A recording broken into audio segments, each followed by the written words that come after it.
Hey guys and gals, this is your host Joe, Life with Yosef, and I talked about this in Bakersfield that I was going to make a vlog about the key the new style key fob and a Faraday bag or Faraday cage. So we're going to talk about this now. My mother sent me a link to a guy, and I'm going to link him in the comments. It's about 13 and a half minutes, but I'll surmise it here by saying he bought a pickup with this style key, the remote, the keyless entry, and the push up button start on the dashboard. Now I'm going to talk about this. The author of the clip made the erroneous assumption that it would be nearly impossible to steal one of these vehicles, any vehicle, with this type of key fob.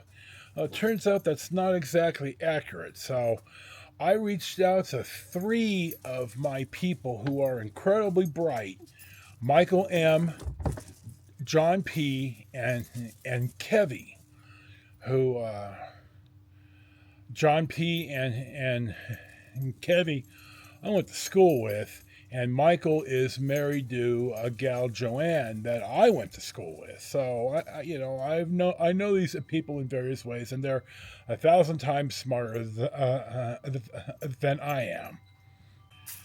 Now each of my bros gave me a piece of the pie, a different piece of the pie.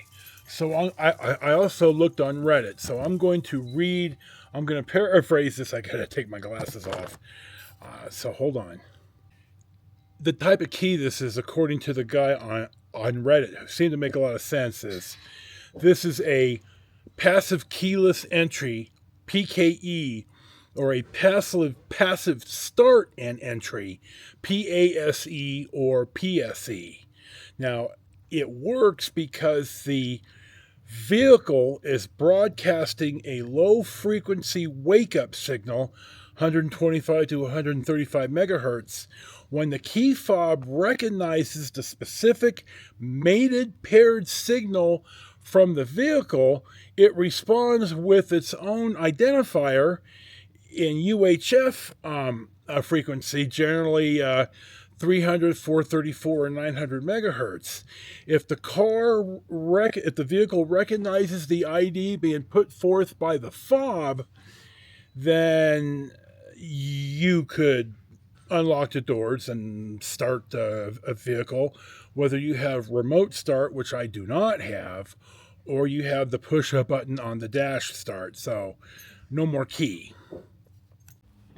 It took a minute to find the YouTube or the Facebook post. So my bro Kevy, when I asked these three guys if what the guy on the video is saying had any type of validity, I didn't discount it off the get go. I just wanted to make sure, and it looks like there's some accuracy here. So my bro Kevy's piece of the pie is that it is possible for some type of flipper.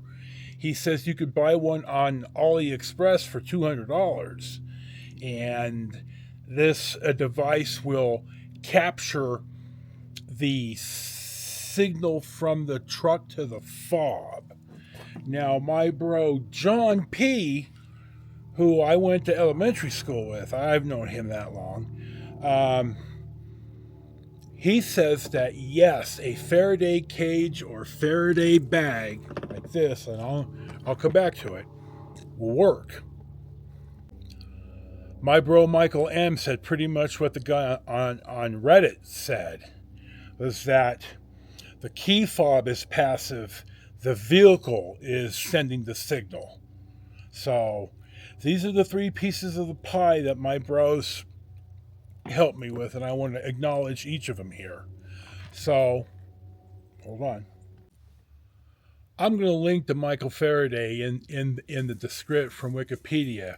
He died in 1867. He's one of the most incredibly bright scientists ever. In my incredibly limited knowledge, I consider him damn near an equal to Nikolai Tesla. It's really worth reading, but some of you may know or may have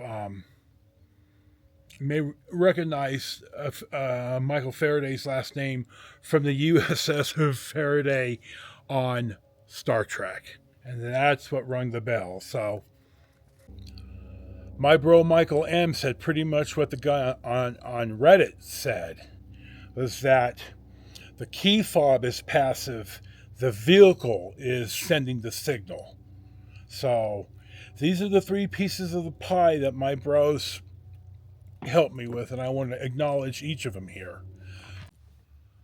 I'm going to link to Michael Faraday in the descript from Wikipedia. He died in 1867.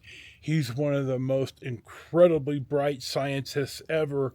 In my incredibly limited knowledge, I consider him damn near an equal to Nikolai Tesla.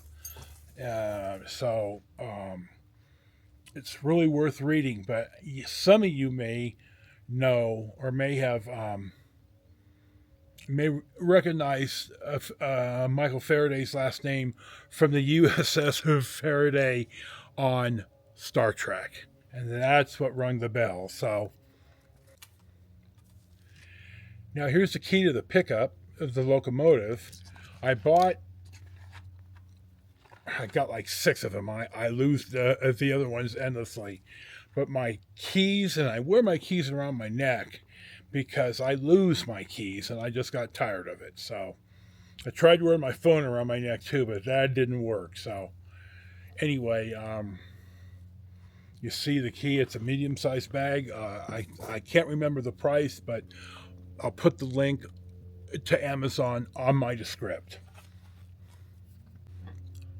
So my suggestion is you may want to consider a Faraday bag, a Faraday cage for your keys, for your key fob. If you're home and you have your fob in the house, it may be close enough to be sending the signal, the confirmation signal, right as some thieves, organized car thieves, are going by with the right flipper, as Kevy called it. They clone, your car's gone. So I thought that was important, and I do keep my I try to keep my locomotive key in here, and I wear a fanny pack under my shirt. On some of the films, you see it sitting on high. It looks awful, but my backup key is in a Faraday bag in there also. So, and then I keep one of I have RFID sleeves, but I keep my wallet and stuff in another Faraday bag, because maybe I'm too anal about this, but bluntly, I don't need any nonsense. So I think that'll do it about Michael Faraday, the Faraday bag / cage, and maybe why you may want to put your key fob in one of these when you're not in the truck. So this is, as always, your host, Joe, Life with Yosef. I'd like to give a special shout out to my mom who sent this to me. 1010, Mom. Smart thinking. I appreciate that. And I'm hoping that all y'all who watch my nonsense on a semi-regular basis appreciate it too. So this is, as always, your host, Joe, Life with Yosef. Oh, and I want to thank Kevy, John P., and Michael M. for their kind responses on Facebook. So this is your host, Joe, Life with Yosef. Enjoy your day. Peace be with you. Maybe you consider my advice or not. Reggie Jackson sure didn't. Yeah, I'll link to that too. Enjoy your day. Peace be with you. And we'll see you for the next one.